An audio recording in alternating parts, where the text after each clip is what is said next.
प्रभु धवलेश्वराय नमः।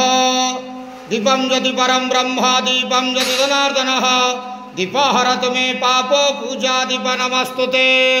बाबा धवलेश्वर महाप्रभु संसार सुखी रख। आज पवित्र श्रावण मासर प्रथम सोमवार प्रतिपदा तिथि रे समस्त भक्त मानकर मनस्कामना पूर्ण कर। समस्त भक्त मानक आशीर्वाद कर। कर्म क्षेत्र उन्नति कर। ग्रहरिष्ठ मान खंडन कर। बाबा धवलेश्वराय नमः। बाबा धवलेश्वराय नमो नमः।